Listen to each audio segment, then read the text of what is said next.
Saturday, December 2nd, 2023, Monaco 64, home of alternative economics and contrarian views. So finally, of course, gold made an all-time high yesterday and closed pretty much above the 2020 high. So we're going to look at that, of course, today, and also the psychological way, I think, to handle the gold market and markets in general, I would say. And the other thing I would say is that the dollar actually hit an all-time low versus gold. I think that's the way we need to look at it, not just the dollar, actually, but also the euro and the Japanese yen. So the major currencies in the dollar index. And this just goes to show that it's not like just a bear market in the dollar. The reason why gold's going up, it's because it's a bear market in all fiat currencies, as I've spoken about many times. I even wrote back in 2007, even before I started this channel, while still working in the city of London, an article about the fact that all fiat currencies are going to continue to sink. And they're not stopping. And I think that's what gold is indicating. It's very simple. They're continuing to sink. And that's what we're going to look into today. Before I start, though, I just wanted to let you know, especially for those of you who are into speculation. And what is speculation? Well, speculation is just trying to look into the future and benefit, anticipate. And this is not financial advice, of course, but with gold breaking out, I think the mining stocks are going to be really a place to be if you are a speculator, if you want better than average returns, in my opinion. I've got miners, not a huge position in miners compared to the physical gold and silver that I have. And it's all personal, of course. So you need to do your due diligence, of course. You need to know what kind of risk appetite you have. If you are big into gambling, yeah, go ahead and do whatever you want. I'm not here trying to tell people what to do. You're old enough, I would say, to know by now. But it's with that in mind that I think it would be interesting to read this report by the Wealth Research Group by Lior Gantz. He's just come out with a new report here about the epic bull market in the gold mining stocks. And of course, I was listening to Doug Casey actually this morning, and he was talking with Matthew Smith in his YouTube channel.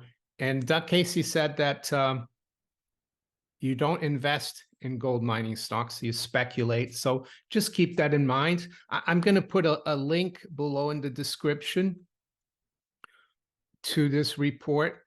Well, yeah, and you can click on it and access the report from World Research Group. I highly recommend it. So back to gold. And first, before we look at charts and before we look at where we could go or where the dollar could sink to, or the euro and the pound, I want to talk a little bit about the psychology of being a stacker. And this has been my experience over the last 21 years. 2002 was the first time I bought some Krugerrands, 1 ounce gold Krugerrands. And a year later, I started buying silver.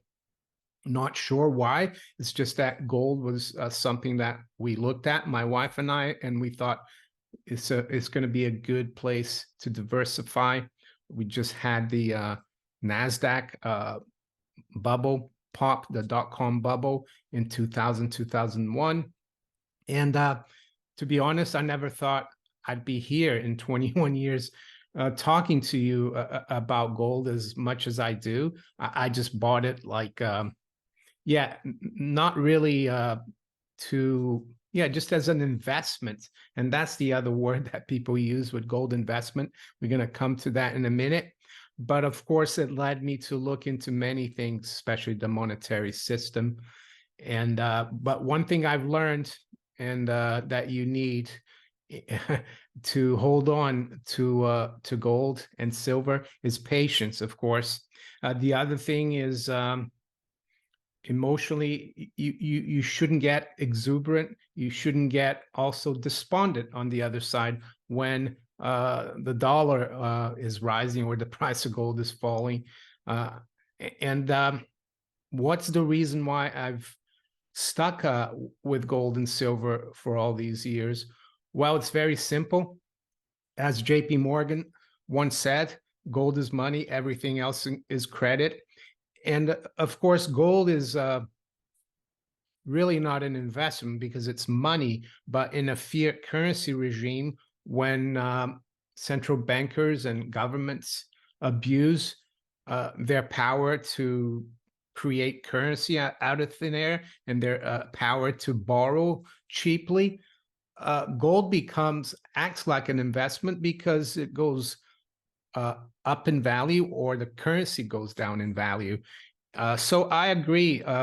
In a perfect world, gold is just money. Investments are something different, or speculation, of course, like gold mining stocks. There's a lot to investing in gold mining stocks and silver mining stocks. You could have a raging bull market in the bullion, in gold and silver, and one of your companies could be, confiscated or nationalized, like I think Panama did with a big copper company just recently. So there's a lot to it. Yeah. But as I said, gold is just holding gold and silver becomes like a very good investment. So why do I think gold is breaking out now? We've had, since 2020, we formed a top, we formed this handle in the huge teacup that started in 2011. And even the handle looks like a teacup itself. Well, I think it's been because of the Fed and other central banks finally tightening policy after a couple of decades of very low interest rates, negative real interest rates, a lot of QE. So they stopped that, and then they started tightening, and they've tightened more than most people imagined. Even me, I didn't think they'd get that much above 2 or 3%. But the thing is that the CPI, which is what people call erroneously, not in my opinion, but it is erroneous to call CPI inflation. That was taking off. It wasn't transitory as they thought. And then you had other things helping prices higher, like geopolitical crises, which I won't go over here. And that's why gold, I think, stopped under 2000. It kind of held around 1800. Yes, we dropped to even above 1600 in the meantime. But what's happening now is I think the financial markets are forecasting that the Fed, not just the Fed, but all central banks, ECB, Bank of England, Bank of Japan. Well, Bank of Japan, they've been doing it forever. They're going to have to loosen policy. And we've seen that bond yields have come off substantially in the last month, and that helps gold because real returns on bonds are going to come down relative when you take account of inflation. And I think a lot of investors don't buy these CPI numbers. A lot of people hopefully are learning about what real inflation is. And we're going to look at some charts as well about monetary aggregates in the stock market and why the Fed and other central banks they will have to accommodate, or else, you know, things could get very precarious in the financial sector and the whole economy. So enough of me talking. Let's look at some charts of gold and silver. What about silver? Well, silver is done well as well. It has a lot more to catch up, but we'll look at silver maybe tomorrow during the live stream. But the first chart I wanted to show you is an interesting one. You can access this website, of course, fxtop.com, and you can go under here, historical rates, and you put the United States dollar first, and then you put the gram of gold second. So I chose the 1st of January, 1971. I guess I could have picked 15th of August, but it's such a long time ago that it doesn't really matter, a few months. But what it's showing here, this chart, is that back in 1971, with $1, you could buy, let's see, around 0.829 grams of gold, right? And now, as of yesterday, you could only buy 0.0153 grams. So yeah, this just goes to show that it's the fiat currency that is dropping. Yes, it feels like gold is going up in price. And it's one of the reasons why I've held on to gold and silver. It's the easiest, I would say, and the most difficult decision at the same time to hold it for a long time. Why is it the easiest? Well, because from all the research that I've done, all the reading that I've done about history and money, there's no exception to the rule that all fiat currencies end up being worth zero. Just like Voltaire said, paper money reverts to its intrinsic value always, and that's zero. But the tough part about holding gold and silver in a fiat currency system is the psychological war that the central bankers and the bankers wage, because I think it was Paul Volcker actually once said in a meeting with someone, I heard this years ago, I'm not sure, I can find it online, but he said that gold is the enemy of the central bankers, and he's right. And gold is also the enemy of the state and statists, because fiat currency allows them to steal your hard-earned efforts, your labor, your ideas, your production, because they can inflate that currency away. They get the currency first, you get it last. Well, gold protects you against inflation, against theft of your efforts. Of course, confiscation is a different story. So yeah, that's what's happening here. So now we're going to go to some more normal charts. Normal in that we're going to look at the price of gold, of course, in US dollars. So this is how many dollars you can get for 1 troy ounce, of course. And as you can see, I spoke about this, I think, recently, that it looked like we're going to break out. And I'm not saying, I'm not like even claiming that I'm right or anything, because I have to admit, many other times, like back here or even back here, I thought it was going to break out. And who knows? It looks good now. So the probability is that we're going to keep going, and there's a lot of room on the upside, right? I mean, a 10% move now in gold is $200. A 10% move back when it was $600 is going to be only $60. So it's going to get interesting.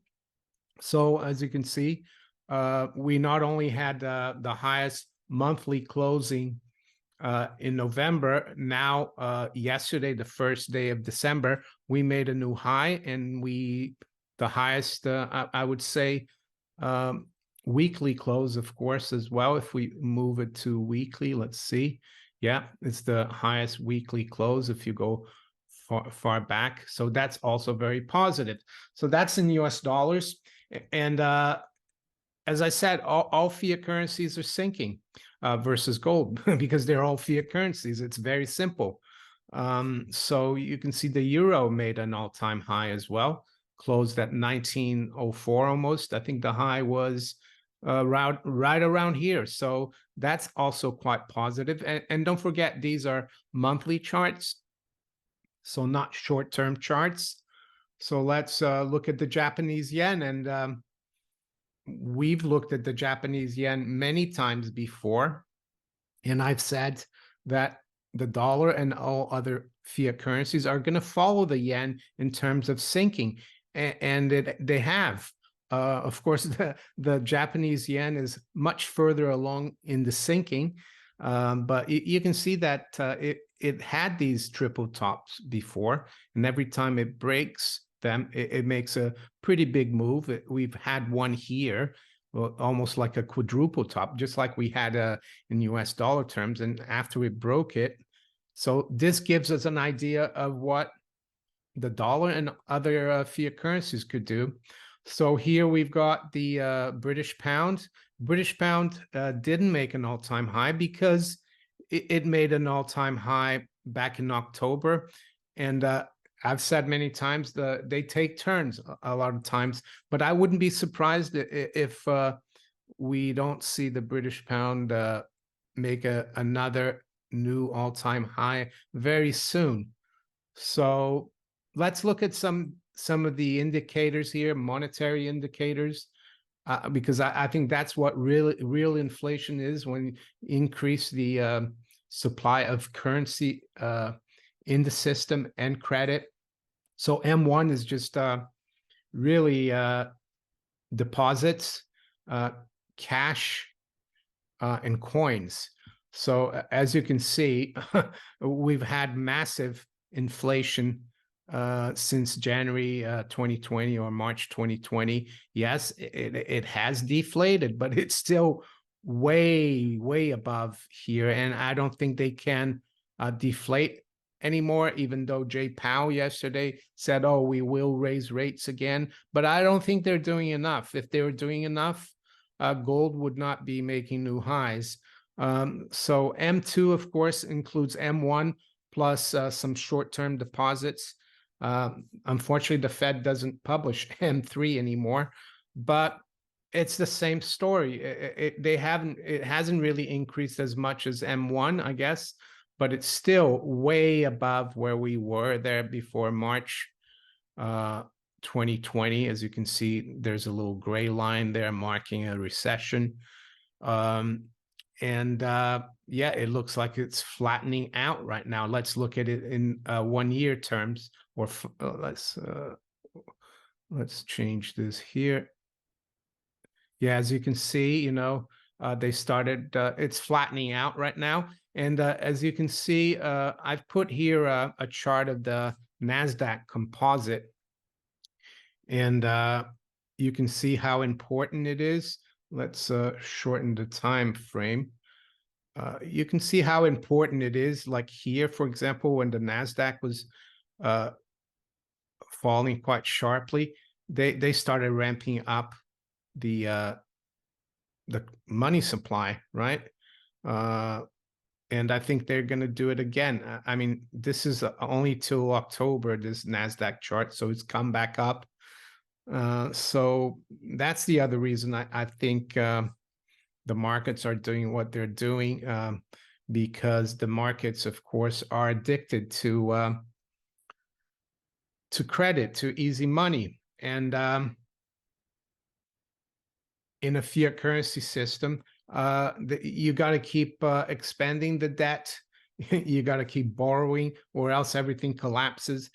And the other thing about the reason why I think the dollar and the euro and the yen and the pound are falling versus gold is that governments are still borrowing and spending massively, especially in the US, but also here in the UK, even in Germany.